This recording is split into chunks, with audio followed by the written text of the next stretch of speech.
आपण पाहणार आहोत निर्धार मेळाव्याच्या निमित्तानं आज पिंपरी चिंचवडमध्ये राष्ट्रवादीतील दिग्गज नेत्यांच्या तोफा धडाडणार आहेत। संध्याकाळी राष्ट्रवादीचा निर्धार परिवर्तन मेळावा होणार आहे आणि त्या ठिकाणी असलेल्या मुख्य बॅनरवर राष्ट्रवादीच्या मुख्य नेत्यांच्या रांगेत पार्थ पवारांची छबी झळकत असल्याने त्यांच्या उमेदवारीबाबतचे तर्क लढवले जातात।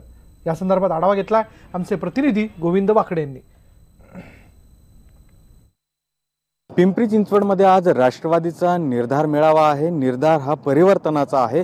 कधी काळी हा पिंपरी चिंचवड जो गड आहे तो राष्ट्रवादीचा अभेद्य गड मानला जायचा, मात्र आज याच ठिकाणी राष्ट्रवादीला सत्ताधारी भाजपच्या विरोधात हा निर्धार मेळावा घ्यावा लागतोय। मात्र या निर्धार मेळाव्याचं सगळ्यात महत्त्वाचं वैशिष्ट्य म्हणजे आगामी लोकसभा निवडणुकीमध्ये राष्ट्रवादीचे नेते अजित पवार यांचे पुत्र पार्थ पवार यांचं एक ब्रँडिंग केलं जातं आणि आपल्याला लक्षात येऊ शकते की या मेळाव्याच्या निमित्तानं त्यांच्या उमेदवारीची घोषणा केली जाऊ शकते। जर बघितलं तर छगन भुजबळ असतील, सुनील तटकरे असतील, प्रदेशाध्यक्ष असतील, धनंजय मुंडे असतील, यांच्या लाईनीमध्ये पार्थ पवार यांचा फोटो आपल्याला दिसतोय।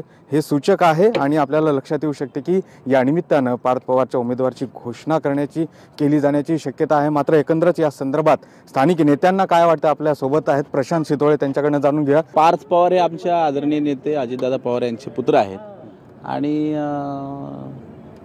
त्यांनी काही दिवसांपूर्वी त्यांचं नाव चर्चेत आहे, परंतु अजून काही लोकसभेच्या निमित्तानं काही उमेदवारीचा हा काही विषय नाही, परंतु पक्षाच्या दृष्टिकोनातून पक्षामध्ये काम करण्यासाठी त्यांनी जो इंटरेस्ट दाखवलेला आहे त्यामुळे साहजिकच त्यांची छबी तुम्हाला इथे या ठिकाणी दिसते। दुसरीकडे काय निर्धार आहे आता आपल्याला दिसते की याआधी सुद्धा वेगवेगळ्या प्रकारे नागरिकांना ज्या अडचणी गेल्या 4-5 वर्षात दिसत आहेत त्यामध्ये परिवर्तन झालं पाहिजे। ज्या अडचणी तयार करण्यामध्ये सत्ताधाऱ्यांचा प्रमुख सहभाग आहे त्या अडचणी मिटत नाहीयेत, तर आपण बघतो की आणि त्यासाठीची ही जय्यत तयारी आहे। प्रतिनिधी सुशांत डुमरेसह गोविंद वाकडे, न्यूज 18 लोकमत, पिंपरी चिंचवड। पुढे पाहूयात अर्थसंकल्पातील शेतकऱ्यांसंदर्भातील निर्णयातून शेतकऱ्यांची क्रूर थट्टा करत असल्याचा आरोप करत स्वाभिमानी शेतकरी संघटनेनं सरकार विरोधात जोडे मारो आंदोलन केलंय। हातामध्ये गाजर घेऊन त्यांनी सरकारचा निषेध केला।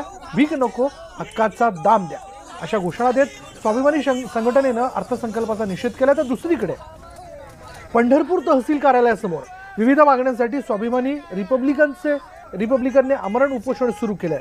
पंढरपूर तहसील कार्यालयासमोर स्वाभिमानी रिपब्लिकन पक्षाचे जिल्हाध्यक्ष आनंद लोंढे हे आमरण उपोषणाला बसले।